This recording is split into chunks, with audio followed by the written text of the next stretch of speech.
Yo, what's good? It's your boy Big Steve, and welcome to the Haze and Blue, where we smoke and talk Michigan football. So let's get into it. So as fall camp get underway, this team is kind of set. We got Fresno State week one. You know what I'm saying? Kind of that Rutgers type team that's known for not being a powerhouse, but they could put up a good fight and have won some big games. But with that on the way, we got fall camp and just a couple things we gonna be discussing, man. As far as first, we go talk about players that's on the rise. And as far as that goes, with the team already being intact, we know who's gonna be the D linemen. We know who's gonna be the linebackers. We knew who was going to be the safeties before Rob Moore got hurt. But corner, we got Will Johnson. But opposite of Will Johnson has been, for the last 2 years, who's going to be that cornerback two?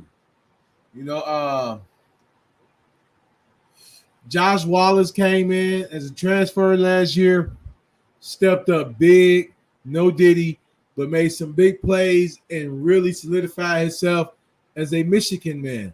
So, with that being said, a person I've been hearing out of camp lately, as far as a guy to look out for, has been Jair Hill, the number 20 DB, 6'2", 185 from Illinois. He got Michigan corner written all over him. If you watch the spring game, which myself, I'm not that big of a fan, just off players in the spring, the players' performance from the spring game. But if you saw Jair Hill, that dude was out there making plays, man. So with camp underway, he has definitely been a name that has constantly been coming up as far as the blogs goes. The coaches, I just watched the interview with the DB coach, Coach Morgan, basically said that he's the number 2 guy opposite of Will Johnson as of right now. I remember going into last year before the spring game where it was Walker who's supposed to be cornerback number 2, and then when the season started, it was Josh Wallace. So as of right now, Jair Hill has been the guy that most coaches and player has been talking good about. Like I say, 6'2", 185, and with teams that definitely like to air it out now with these receivers, having a guy that size, no diddy, but that's going to make a very, very big impact on this Michigan secondary. Like I said, with Rob Moore not being there, I have been hearing great things about the Tennessee transfer as well. I have been hearing great things about him, so I'm really excited to see how this secondary look, man, because with the defensive line is arguably the best defensive line, not just in Michigan history, but I'm telling you, this defensive line got a chance to be one of the greatest of all time. But Kenneth Grant, Mason Graham, if Trap Money Benny can come back, all right. And we have Josiah Stewart, Derek Moore. That D line is going to be sick.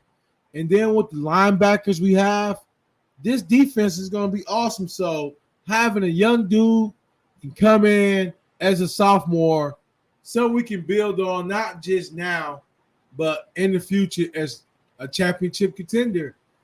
Jair Hill, man, once again, 6'2", 185, sophomore, out of Illinois, used to the cold weather. So being out there, late November, early December, it get kind of cold. And for a guy, up north type guy, Midwest type guy, that's going to be a spot that we definitely going to have him ball out as that corner number 2.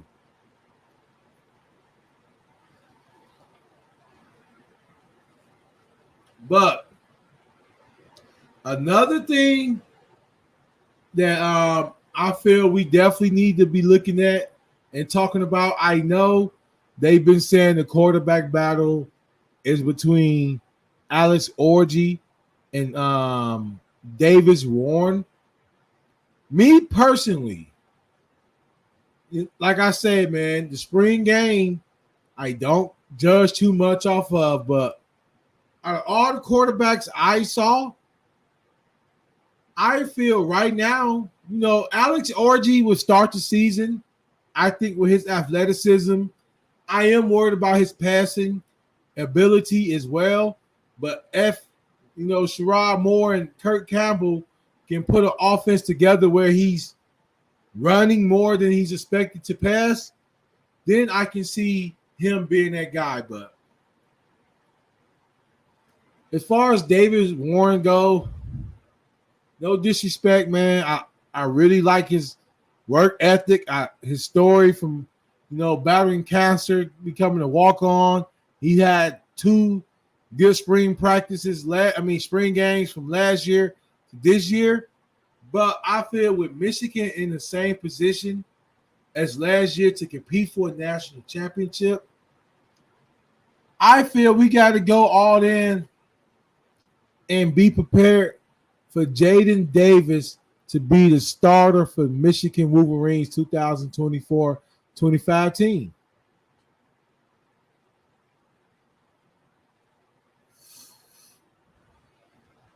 I think we're in a similar situation to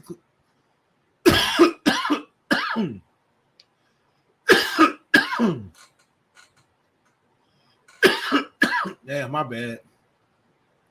But I feel we are in a similar situation that Clemson was in with what's my man name? The Jacksonville quarterback he came into. It was a lot of players left over from that national championship team or Watkins. And then they had Bryant, he just wasn't that guy. And with somebody with that type of talent as a freshman, you can't be scared to hold back. With the tools he has around him, that defense, the running game, if Alex Orji isn't the guy, I think we have to go with Jaden Davis.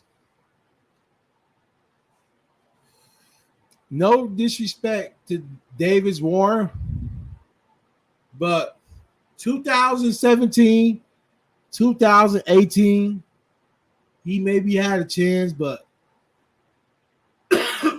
with we have a chance to win now mentality,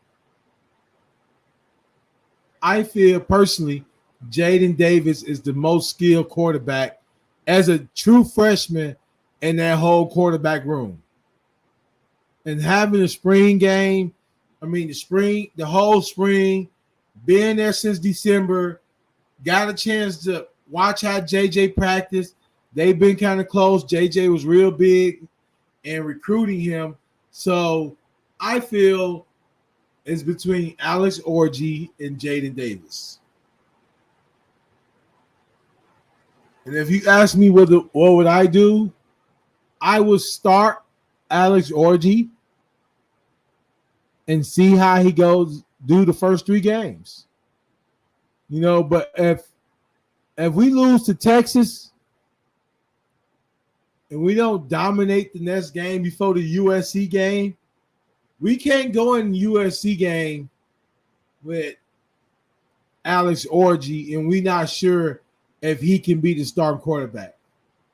If he struggles against Texas, just like Alabama did with Jalen Monroe last year, if he struggled those first 2 games out the gate, because Fresno State, no slouch. And with NIL and all this shit going on and 5th-year seniors and all this shit, I believe COVID was the last year. This past year was the last year for COVID, I believe. Or it is probably this upcoming year. So you probably still got a lot of 6-year seniors out here. So Fresno State is not going to be no slouch. So if Alex Orji is not that guy by week 3, I'm not going Davis Warren. I'm going Jaden Davis. With his mobility to throw and run, extend the plays, with the weapons we have at receiver, tight ends, we're not guaranteed to have all this next year. How this year goes is going to be crucial. Crucial because, once again, this is like with Trevor Lawrence at Clemson. You have a freshman quarterback come in and do what he did, that next year recruiting class is going to be crazy.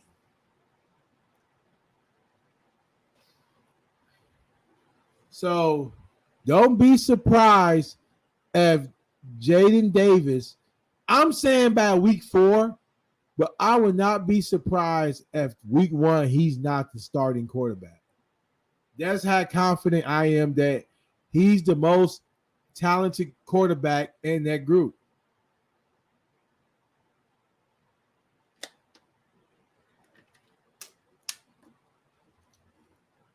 And unless, Alex Orji comes out and have one of them games where he's run like almost Denard Robinson type shit, we got too many weapons to have that type of offense where it's like, shit, we got to hope we can run the ball and the defense, just dominate.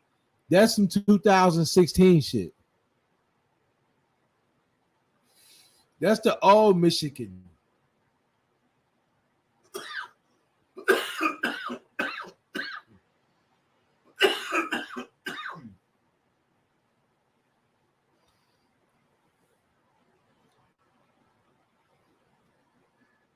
But that's the old shit.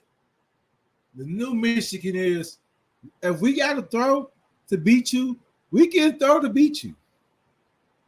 And that's why I'm really not I ain't gonna say I'm not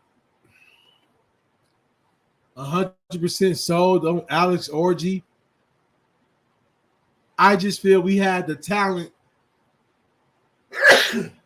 Excuse me. We had the talent to go compete for a national championship this year. And by the playoff expanding to where we don't got to win every game. You can have a 2-3 loss team and still go to the playoffs. You have a first round tight end.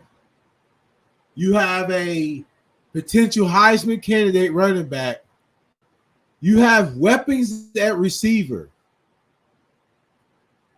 If Jaden Davis can compete like I think he can during this fall camp, I would not be surprised if he's not the starting quarterback going into Fresno State.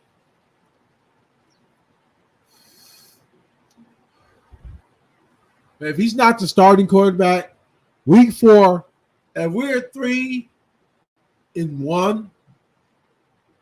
after the USC game, all right, you earn that right to finish out the season. Maybe. Because once again, Clemson was damn near undefeated that year. But they saw like, damn, with this guy, we can manage to try to defense and run the ball and win games. But with Jaden, with Trevor Lawrence, this dude can make plays to where we can use all our weapons now. Now you can see how good Travis ATN, the ETN, or you can see how good Ross is, these receivers. But when you have a quarterback like a Davis Warren, where it's like he probably can manage the games, but I didn't see enough, even in the good games he had in the spring game. I didn't see enough where it's like, all right, this dude could possibly, lead this team to a national championship. No, I saw enough from him where it's like, all right, he can, QB1 get hurt. I hope it don't happen, but QB1 get hurt. I got faith in Davis Warren to come in and still lead the team. But going to Texas, USC, and then get ready Oregon, and then play them bums at the end of the season, I say let's go ahead and put the freshmen in, man, and run with it. Let's capitalize off this talent, because when I say this team is got talent, this is similar to the 2022 Miami Hurricanes. 2002 Miami Hurricanes, when they had so much talent come back that next year with some of them dudes people didn't know too much about, because that 01 team was so talented. So people are like, oh man, well, you lost Roman Wilson, but dude, that boy Morgan, if Fred Moore can come on as that third receiver, I don't think it's a better receiving group than the Tariq Black and Donovan Peoples-Jones and Nico Collins. But this could be a top 3 to 4 receiving group in the last 25 years. So, fall camp, like I said, man, some names to look out for. Jair Hill, corner sophomore, playing opposite of Will Johnson. And there's Jaden Davis, the guy now. That's why I'm looking forward to coming out of fall camp. Is Jair really going to hold it down going into the season? Or he's just a big name that we kind of had this happen to us before? And as Alex Orji is not that guy, is it the Jaden Davis? So, other than that, go motherfucking blue.